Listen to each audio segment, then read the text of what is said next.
예, 안녕하십니까. 부동산으로 부자되기 TV 카페 공유교사 임동성입니다. 오늘은 2019년 7월 29일 월요일이고요. 한국경제신문입니다. 크게 뭐 제목 잡혀놓은 것보다 제 눈에 들어오는 게 있는 게 있어서 이걸 큰 제목으로 잡아서 한번 해보겠습니다. 분양가 상한제 수혜자는 누구인가, 뭐 이렇게.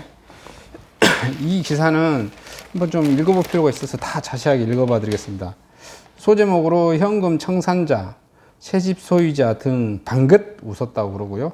가점 높은 무주택자도 기대가 만발, 뭐 이렇게 하네요. 여기에 이제 뭐 봐보면 가점 높은 자는 분양가 상한해서 새집 나올 테니까 내가 당첨 가능성이 있으니까 기대가 만발한 거고, 새집 소유자는 물건이 공급이 안 되니까 가격이 오를 것 같다. 그 다음에 전세가도 오를 것 같다. 그래서 방긋할 거고, 근데 현금 청산자는 왜 방긋한지 한번 더 자세히 봐보겠습니다. 민간택지 분양가 상한제가 도입이 기정사실화되면서 남모르게 웃는 이들이 늘고 있습니다. 재건축 재개발이 직격탄을 맞으면서 반사에게 볼 수 있기 때문이죠. 정비사업이 중도하차할 예정인 만큼 현금 청산자나 인근 신축단지 소유자 등이 대표적이고요. 로또를 노리는 무주택자나 이들에게 전세를 놓고 있는 집주인도 마찬가지입니다. 28일 정비업계에 따르면 재개발구역 현금 청산자들이 분양가 상한제로 수혜를 볼 것으로 예상하고 있습니다. 정비사업에 의한 재개발 현금 청산자들 수혜받는다고 하죠. 상한제로 일반 분양 수입 감소가 예상될 경우 조합원이 분양가를 올려야 하는데, 이 과정에서 청산자들은 청산금도 자연스럽게 오를 수밖에 없는 구조여서 조합의 땅값은 분양가 상한제 체제에서 유일한 돌파구입니다. 상한제의 택지비와 건축비 적정이윤을 합친 금액으로 아파트 분양가격을 제한합니다. 여기서 택지비 비중이 가장 높습니다. 원가로 인정되는 땅값을 올려야 상한제 충격이 덜한데, 새아파트 입주권을 받을 생각이 없던 청산자들이 잃은 재산에 대한 평가액도 함께 오릅니다. 결국 이들은 초기 예상보다 짭짤한 수익을 남기고 사업에서 빠질 수 있게 됩니다. 신축단지 소유주들은 분양가 상한의 수혜를 볼 전망입니다. 주변 재건축 재개발 사업이 멈추면서 새아파트 희소성이 부각되면서 풍선 효과가 나타날 수밖에 없습니다. 청약가점이 높은 예비 당첨자들에게 상한제가 기회가 되고요. 주택도시보증공사에서 분양가를 통제하는 현재보다 더 저렴한 가격에서 새아파트를 분양받을 수 있었습니다. 하지만 로또 경쟁은 더욱 치열해질 전망입니다. 과거에도 상한제 아파트 당첨 하늘의 별 따기가 가까웠고요. 최고 106대 1의 청약 경쟁률을 기록한 은평 루탄 이 지구는 중대형 면적대의 청약가점 커트라인 60점대를 넘겼을 정도였고요. 실수요자들은 로또를 노리기 위해 전세로 눌려앉은 등 공급 감소가 겹치면서 전세난이 심화될 가능성, 뭐 당연히 심화되겠죠. 갭투자 등의 보유 주택수를 늘린 다주택자들이 상한제로 수혜를 입은 셈입니다.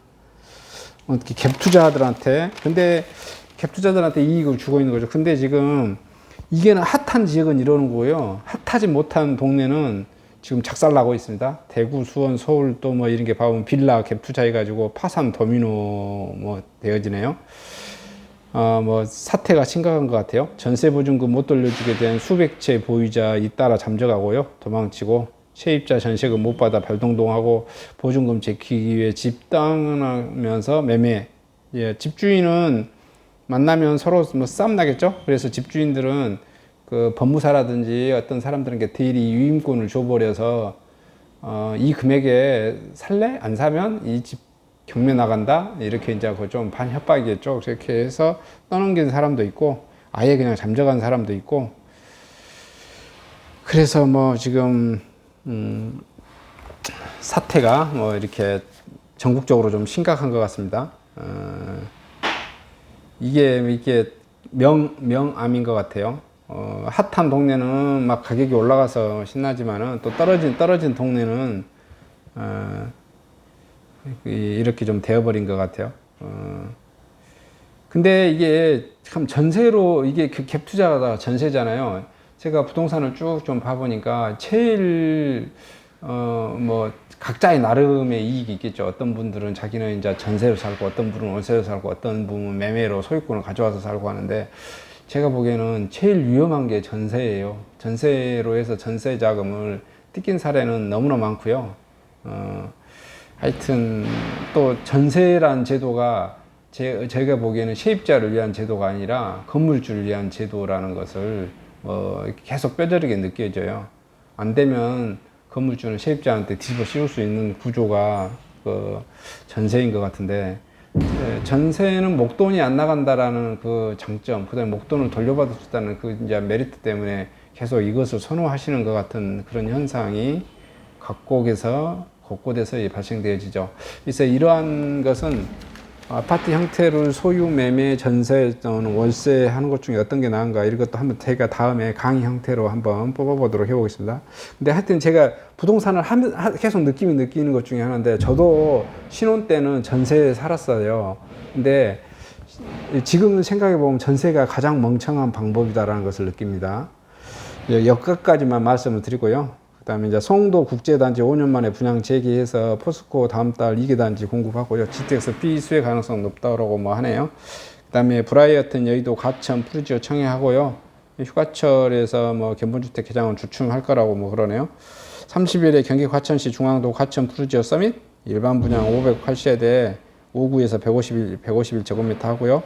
31일에는 서울 영등포구 여의도동 브라이어튼 여의도 오피스텔 849가구 29에서 59제곱미터, 경기 고양시 덕은동 고양 덕은 대박 노블랜드 622가구 84제곱미터에서 116가구, 평택시 고덕면 고덕 리슈빌 파크뷰 730가구에 84제곱미터, 대전 동구 신흥동 신흥 SK뷰 일반 분양분 1096세대 59제곱미터에서 84제곱미터, 광주 동구 소태동 무등산 골드클래스 2차 561가구에서 59제곱미터 121제곱미터까지 뭐 이루어지고 있네요.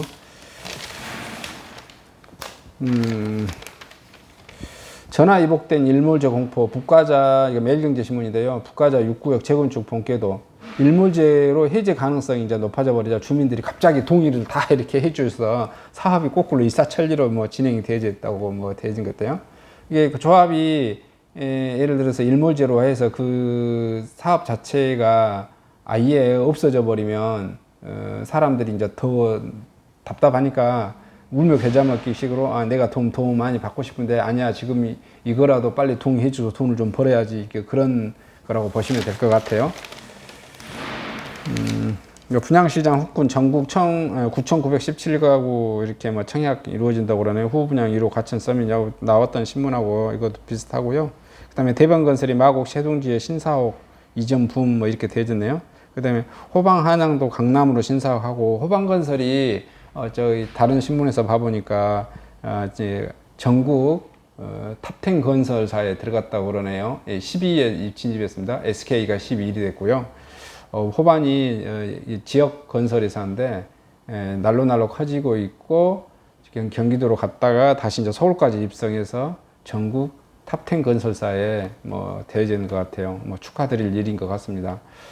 하여튼 지방 건설사에서 아파트로 해서 엄청 빠른 속도로 커진 건설인 것 같아요. 이름도 호반이어서 참 좀 좋은 것 같아요. 호수가 좀 들어가, 아파트에 호수 조망 뷰 이렇게 뭐 대지는 거 참 좋죠. 그래서 이름도 좀 잘 지어놓은 것 같다라는 그런 생각도 들고요. 한국의 맨하탄 여의도의 최고급 주상복합 브라이어튼 여의도 오피스텔 개요, 이거 좀 별도로 크게 나와졌네요. 위치는 서울시 영등포구 여의도동 31번지 1원이고요. 단지 구성 전용면적 29제곱미터에서 59제곱미터 총 849실이고요. 평행은 29제곱, 632실, 4제곱, 90실, 59제곱미터, 127실에서 입주는 2023년 4월에 하고요. 견본주택은 강남구 역삼동 738-14번지에서 하네요. 브라이어튼 여의도는 지금 옆에 주변에 KRX 한국 뭐 거래소가 있고요. 여의도역하고 여의나루역 딱 그 중간쯤에 있습니다. 주변에 여의도구가 있고요. 그래서 브라이어튼 여의도 오피스텔은 MBC 용지의 최고 49층, IFC, 파크원 등 마천루 중심, 아파트 못지않게 내부 설계, 신혼부부 등 젊은 층에 관심만을 끌 것다. 뭐 젊은 층에 대해서는 그렇고요. 59제곱미터까지는 한 3인 가구까지는 좀 살 수 있을 것 같다는 생각이 들어요. 근데 이게 주된 게 오피스텔이라 주거로는 좀 아닌 것 같아서, 어쨌든 이런 오피스텔은 그런 특징이 있습니다. 물가 상승률 정도의 가격을 반영해서 부동산이다 보니 계속해서 상승을 합니다. 그러나 남보다 더 많이 상승하고 뭐 그러지는 않습니다. 성향이 그럽니다. 오피스텔에 대한 상품의 성향. 오피스텔 상품의 성향이 왜 그런지는 다음에 또 기회 있으면 말씀드리겠고요. 오피스텔의 그 가장 큰 성향은 바로 그겁니다. 용적률을 다 개발해서 먹었다는 것. 그래서 추가 용종에 대한 그 개발 가능성이 없다라는 그런 단점이 뭐 이렇게 있습니다. 뭐 그거 외에도 여러 가지가 있는데요. 오늘은 여기까지 해서 간략하게 마치도록 하고요. 저는 나주혁신도시에서 네이버 카페 빛가람 혁신도시를 운영하고 있는 카페지게입니다. 토지, 아파트, 상가, 꼬마 빌딩을 중점 중개 거래하고 있고요. 물건 접수는 010-727-4080으로 받고 있습니다. 그리고 저는 물건을 받으시면 유튜브에도 홍보해드리고요. 여러 인터넷 뭐 한방 프로그램 같은 데도 홍보해드리고 있습니다. 그리고 또 유튜브에 물건 홍보, 부동산 신문 읽어주고 행간의 의미, 또 제가 부동산 강의 형태로도 내보내고 있습니다. 정보가 괜찮다고 판단되시면 구독과 좋아요, 또 주변 지인들 분께 홍보 좀 부탁드리겠습니다. 감사합니다.